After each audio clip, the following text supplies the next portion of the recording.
Ce matin, je te montre les bases de réparation des cartes d'alimentation électronique. Alors, bienvenue sur cette chaîne de réparation. Si tu es un débutant en électronique, tu es la bienvenue. N'oublie pas de t'abonner, de liker et reste connecté. Bonjour les amis, comment vous allez? Moi, je me porte également bien. Alors ce matin, je reviens avec cette nouvelle vidéo de réparation des cartes électroniques. Ce matin, je vais te montrer les bases de la réparation des cartes de A à Z. Donc, nous allons commencer au début pour voir comment résoudre un problème d'alimentation. Nous devons d'abord comprendre ce que c'est qu'une alimentation, comprendre les composants clés, le schéma bloc de chaque partie et comprendre aussi le fonctionnement. Donc l'objectif de cet tutoriel est de maîtriser parfaitement une carte d'alimentation et une carte mère devant nous. Donc ce cours est là pour nous perfectionner. Et aussi de comprendre l'électronique. Car l'électronique commence par la base. Oui, l'électronique commence par la base. Donc ce cours est là aussi pour les débutants en électronique. Pour ceux-là qui font leur premier pas dans l'électronique. Donc si tu fais les premiers pas l'électronique, tu es la bienvenue sur cette chaîne. Donc nous allons commencer par voir. Vous savez, sur cette chaîne, ce que nous faisons sur cette chaîne, c'est la pratique. Donc je ne suis pas trop là, je ne suis pas trop fan de la théorie. Je suis là plus pour la pratique. C'est pour cette raison que je n'ai pas les papiers pour écrire tout ça. Donc j'explique directement au niveau de la carte. Je lis, nous lisons la carte, nous expliquons les composants au niveau de la carte, tout ça. Donc, soit tu peux chercher un stylo pour noter, mais moi je vais aller directement au cas pratique. Donc cette chaîne, ça c'est la chaîne de la pratique des réparations électroniques. Donc nous allons commencer par voir cette carte. Là devant moi j'ai une carte Philips. J'ai une carte Philips 32 pouces. Là j'ai l'alimentation. Là j'ai la carte mère. Donc cette alimentation est grillée. Elle ne s'allume plus. Mais ce que nous allons d'abord faire, nous allons d'abord comprendre ce que c'est que cette carte, comprendre la panne et chercher l'anomalie, qu'est-ce qui cause le problème. Ensuite, comprendre aussi la carte mère, le fonctionnement de la carte mère. Et puis, après nous allons passer à la réparation. Donc nous allons d'abord voir les bases de la réparation pour comprendre. Parce que si nous comprenons les bases de la réparation, il serait très facile pour nous de réparer cette carte facilement sans perdre de temps. Commençons d'abord là. Nous avons là l'entrée du courant. Ces deux couches, la tension entre ici, la fiche. Et lorsqu'elle entre, elle passe par là, par le fusible. Et le fusible la redresse. Le fusible fait circuler la tension directement là, dans le pont de diode. Vous comprenez? Donc là, nous avons...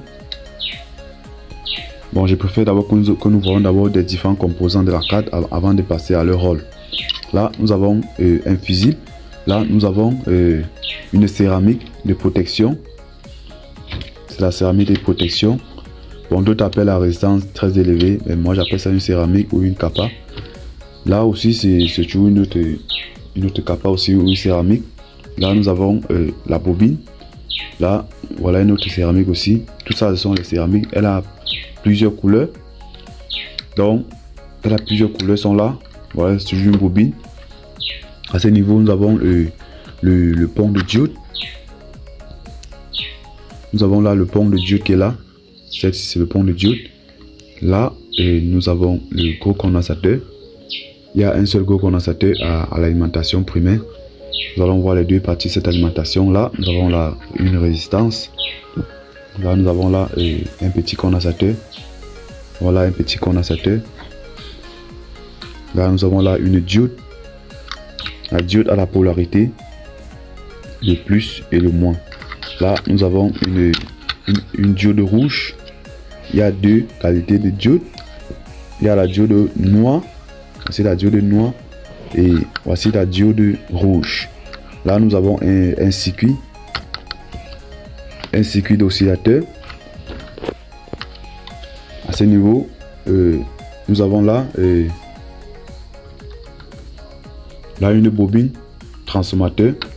La petite bobine de transformateur, c'est elle qui doit renvoyer la tension là, dehors. Là, nous avons la grosse bobine qui est là, à ce niveau.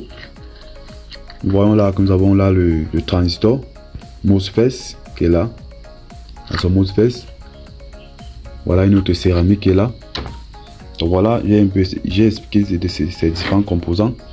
À ce niveau de la carte, nous avons là la diode de redressement de tension. Elle se présente là comme un transistor MOSFET, mais ce n'est pas un transistor MOSFET, c'est juste une diode. C'est ces deux diodes qu'on a doublées.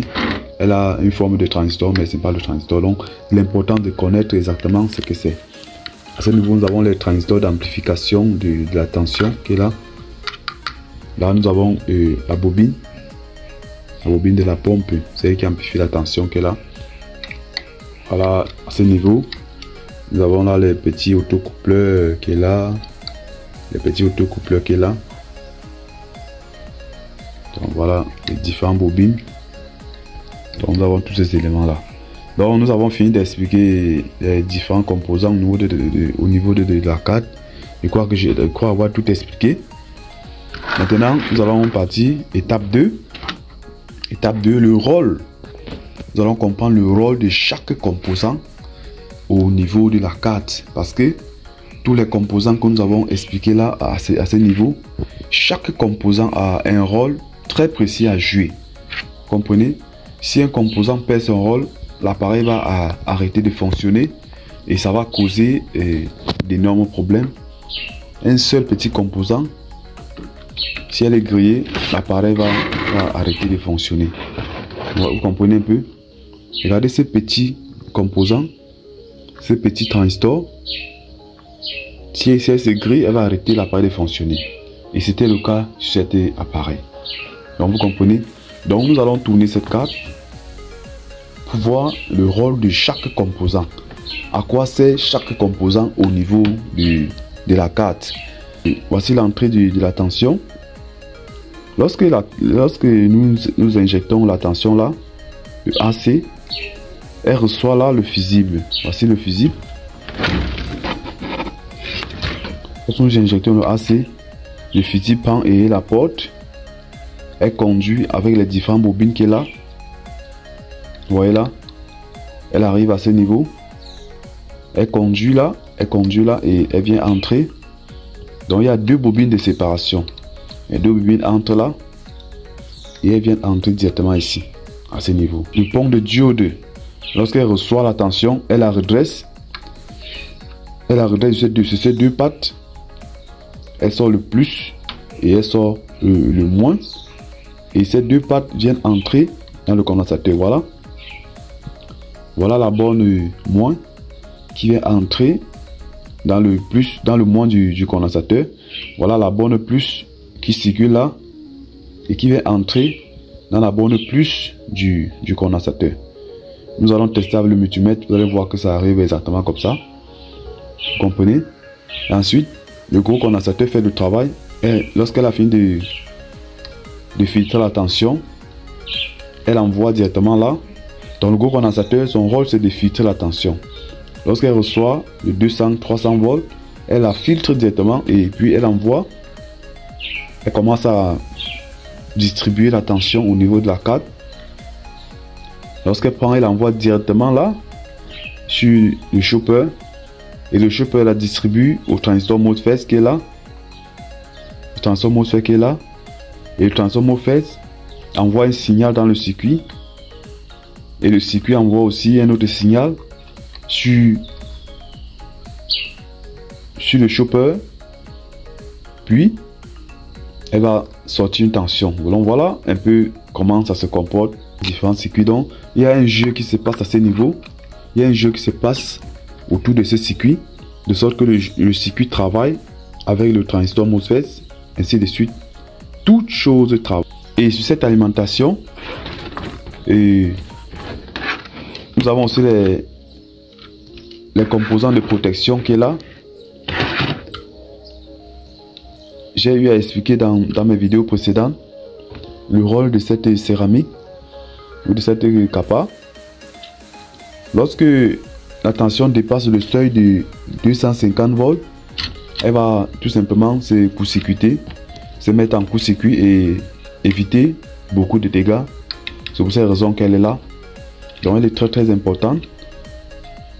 Si nous voyons dans certaines alimentations de l'émetteur, lorsque nous ouvrons certains émetteurs, certaines alimentations de 1000 watts, nous constatons que le plus souvent, les pannes de ça commencent par la céramique qui s'éclate pour éviter que le choc ne traverse.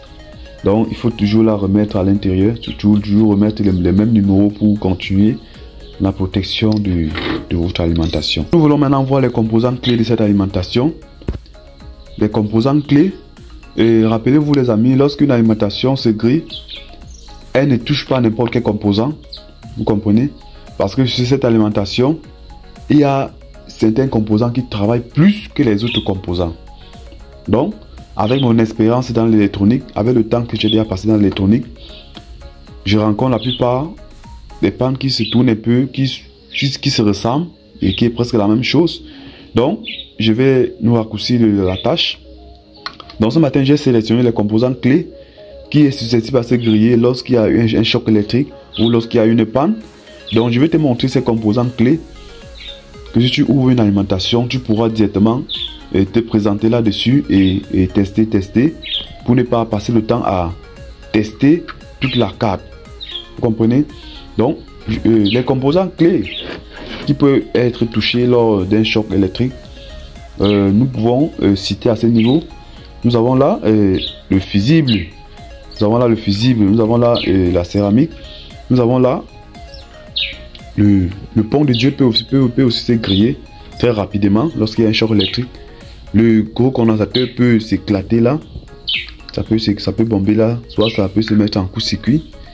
Une résistance peut facilement se couper parce qu'une résistance c'est un pont. C'est un pont qui doit relier une tension. Il y a les résistances fusibles et les résistances en ohm ou en kilo ou en méga. Et une diode est susceptible à se griller facilement. Un oscillateur est susceptible à se griller aussi très facilement. Une diode aussi rouge est susceptible à se griller aussi très facilement. Un transistor MOSFET, voilà les éléments clés. Lorsqu'il y a un choc, elle touche d'abord celle-ci. Elle peut se griller aussi facilement. Donc voilà les composants clés qui peuvent se griller facilement. Et à ce niveau, au niveau de la carte, nous avons là un oscillateur. Lorsqu'il y a un choc aussi, elle peut aussi se griller facilement. Donc, les autres petits composants que nous voyons là au niveau de la carte, ces petits composants, elles ne se grillent pas le plus souvent rapidement, ces petits composants que nous voyons là. Un peu comme ce chopper. Un peu comme ces chopper aussi, ces bobines de transformation. Elles ne se grillent pas facilement. Donc c'est pas facile que ces bobines se grillent. Donc si une alimentation ne sort pas une tension, il ne faut pas perdre le temps et dire que c'est le chopper, je vais changer le chopper. Non, elle ne se grille pas facilement.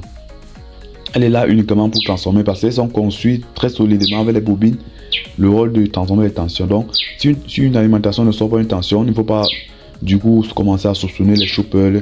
Il faut commencer par tester le transistor MOSFET, l'oscillateur, les résistances, le pont de diode, tester le fusible, ainsi de suite, et les différents circuits qu'il y a là. Voici c'est un élément qui ne se grille pas aussi facilement, l'autocoupleur. L'autocoupleur est un élément très solide, elle ne se grille pas facilement aussi. Et à la sortie d'alimentation, nous avons là les différentes diodes qui peuvent se griller facilement parce qu'elle peut recevoir un choc, un retour au niveau de la carte mère et elle fait un retour là pour griller le pont de diode. Voici les condensateurs qui peuvent aussi s'éclater en cas de surtension. En cas où le chopper sort une surtension, elles peuvent éclater les condensateurs qui est là. Donc voilà les différents autocoupleurs qui ne se grillent pas aussi facilement. Donc nous avons illustré là les composants qui sont susceptibles à se griller lorsqu'il y a un choc. Elles peuvent se griller facilement. Nous avons détecté là. Donc prochainement, lorsque tu vas ouvrir une alimentation, ne passe pas le temps à contrôler tout. Teste les composants clés. Commence par le fusible. Ensuite le fusible va sur le pont de diode. Après le pont de diode, va sur le transistor MOSFET. Après le transistor MOSFET, va sur le circuit d'oscillateur. Ainsi de suite, ainsi de suite. Et chaque circuit oscillateur a une alimentation. Vous voyez ce circuit d'oscillateur, elle doit être alimentée d'une tension. Donc si la tension entre là et que les petits condensateurs n'est pas chargé, comme j'ai expliqué dans ma vidéo précédente, c'est qu'il y a un problème. Donc le circuit d'oscillateur doit entrer et ressortir une tension pour osciller le chopper pour que ça puisse sortir la tension. Donc voilà, nous avons expliqué. Maintenant, nous allons passer à le schéma bloc. C'est-à-dire cette alimentation est divisée en deux parties. J'explique toujours, mais nous allons continuer. Je vais expliquer jusqu'à ce que vous comprenez. Et vous savez, la répétition est la mère de l'enseignement. Vous voyez, sur cette alimentation, elle est divisée en deux grandes parties. Regardez très bien. Regardez cette lignée. Vous voyez ce dessin-là. Elle est divisée en deux grandes parties. C'est-à-dire, nous avons là la partie primaire. Voici la partie primaire. Voici la partie secondaire. Tout là, c'est la partie secondaire. On a mis là, attention, attention. Donc, à ne pas toucher. C'est-à-dire,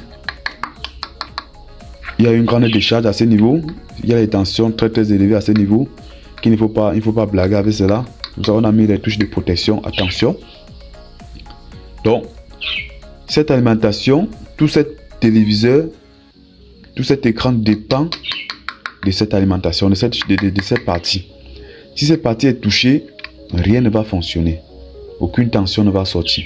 Donc, sur cette partie primaire, vous voyez là qui condense la tension, qui travaille la tension, qui mobilise tous ces éléments, tous ces composants.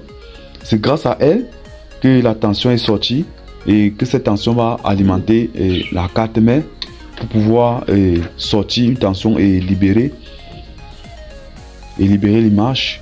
Donc voilà la partie primaire. Et à cette partie secondaire, nous avons là les ponts de redressement. Il y a les diodes de redressement qui est là. Il y a plusieurs diodes de redressement. Il y a deux, ça prend deux tensions. Voici celle qui doit sortir le 5 volts, le chopper de 5 volts. Voici le chopper qui doit sortir le 24 volts, le 12 volts pour alimenter les pompes, le circuit de son. C'est pour ça que vous voyez là à ce niveau, nous avons là les différentes tensions. E, N, A, D, I, M, 12 volts, GNT, 24 volts, SB, 5 volts qui est là.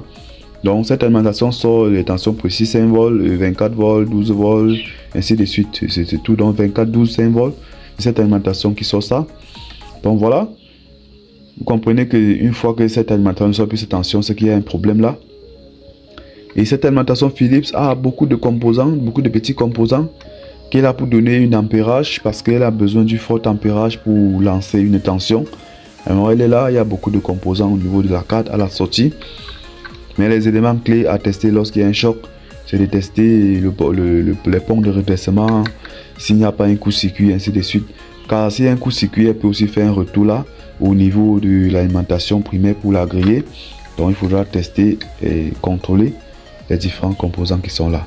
Donc nous avons fini d'expliquer les deux schémas blocs, la partie primaire, la partie secondaire. Donc voilà.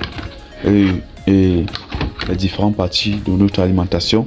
Et à ce niveau, nous avons là le chopper, puisque cette alimentation Philips, son chopper est collé directement au niveau de la carte.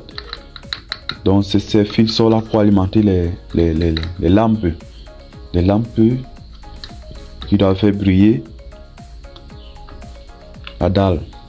Donc ils doivent faire briller la dalle à ce niveau. Donc voilà, nous avons fini d'expliquer. Donc, tu peux poser une question si tu n'as pas bien compris ou tu n'as pas bien aperçu quelque chose. Tu peux me laisser un commentaire et je pourrai toujours te répondre. Ok. Et au niveau de la carte mère, nous allons aussi expliquer la carte mère qui est là. Là, nous avons une carte mère en 10 signaux. Nous devons comprendre qu'il y a plusieurs types de cartes mères. Il y a les cartes mères de 10 signaux. Il y a les 4 mètres de 24 signés aussi. Il y a les 4 mètres de 4K, ainsi de suite, ainsi de suite. À ce niveau, sur cette 4 mètres, nous avons les différents circuits. Nous avons là le circuit de commande qui est là. Nous avons un circuit de commande, c'est qui gère les informations, qui contrôle tout au niveau de la carte, c'est qui est là. Si cette commande se grille aussi, la télé va arrêter de fonctionner, ça va afficher uniquement le stand-by. Donc voici les signes pour connaître qu'une carte mère est grillée. C'est que le stand-by sort, toutes les tensions sortent normalement, mais la télé ne déclenche pas. Là, il ne faut pas soupçonner l'alimentation. Il faut retourner au niveau de la carte mère. Donc si vous prenez un appareil, vous allumez, vous constatez que le stand-by sort, vous lancez l'alimentation même en direct, comme je l'ai montré, comment démarrer une alimentation dans ma vidéo précédente. Vous lancez, le 12 volts sort, le 5 volts sort, le 24 volts sort, et puis la télé ne sort toujours aucune tension. La télé ne démarre pas toujours. Il faut vous retourner au niveau de la carte mère. Et voici les signes pour connaître que ce circuit est grillé. C'est qu'elle chauffe, le 5 volts sort, mais elle brûle entièrement beaucoup. Donc si vous constatez que ce circuit brûle sur la carte, mais c'est qu'elle est vraiment endommagée. Soit il faudra remplacer la carte mère, soit s'il y a moyen de changer, vous changez, mais le plus souvent c'est mieux de remplacer la carte mère parce que c'est par là on va trouver ce circuit. Et donc voilà le composant clé de cette carte mère qui est la commande. Nous avons là, il y a les différentes mémoires. Voici sa mémoire. Cette mémoire est là pour gérer certains programmes. Elle est là pour enregistrer. Son nom c'est la mémoire. Elle est là pour enregistrer les programmes. C'est-à-dire si vous arrêtez par exemple le téléviseur sur le numéro 20 de la chaîne qui était en train de visionner, lorsque vous allez encore allumer le téléviseur, ça va rentrer toujours sur le numéro 20. C'est pour cette raison qu'elle est là. Si le téléviseur a été éteint sur mode HDMI, lorsque vous allez encore l'allumer, elle va retourner toujours sur mode HDMI parce qu'elle est là pour garder les informations. Elle est là pour garder les informations au niveau de la carte. C'est pour cette raison qu'elle est là. Elle garde les informations sur la carte. À ce niveau, nous avons les différents régulateurs de tension qui est là. Donc ce circuit joue aussi un rôle très important.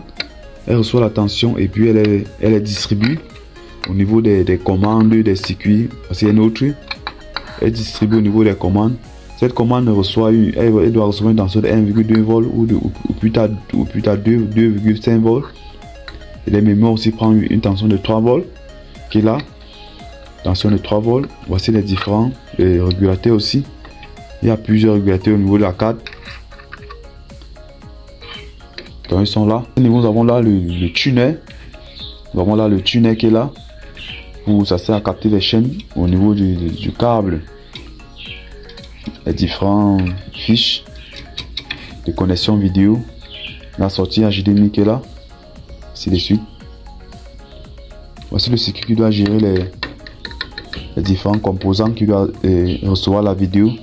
Donc si ce circuit se grille, aucune vidéo ne va plus sortir. Lorsqu'on va connecter le HDMI ou le système AVI, rien ne va fonctionner parce que ce circuit est grillé. Elle est là. Et voici le circuit de son qui est là. Voilà la fiche du son. Donc pour reconnaître le circuit son sur un appareil, il faut voir au niveau de la fiche, là où la fiche se trouve. Oui, vous détectez là, vous allez voir le circuit de son, les différents bobines qui doivent redresser le son. Et la tension aussi qui est là. Bon, voilà, et nous avons là la sortie du casque. Oui. Par exemple, si on a un téléviseur qui ne sort pas le son, pour détecter que soit sur le circuit de son qui est grillé, il faudra mettre un casque là ou un écouteur pour voir. Si le son sort dans le casque, c'est que c'est le circuit de son qui est grillé. Mais si par contre le son ne sort pas dans le casque, c'est que soit le problème vient de la carte, mais c'est que le circuit de son n'est pas grillé parce que ce n'est pas tous les pans de son qui viennent du circuit de son. Parfois les pans de son viennent au niveau de la commande, au niveau des petits circuits qui est là. Donc c'est le casque qui pourra nous déterminer si c'est le ski de son ou c'est la commande ou pas. Donc voilà comment ça fonctionne. Et là derrière, au niveau de la carte, nous avons les petits circuits très imprimés qui est là. Les petits composants qui est là. Ces composants jouent un rôle très important. Souvent, lorsque vous démontez une carte d'alimentation, il faut la protéger.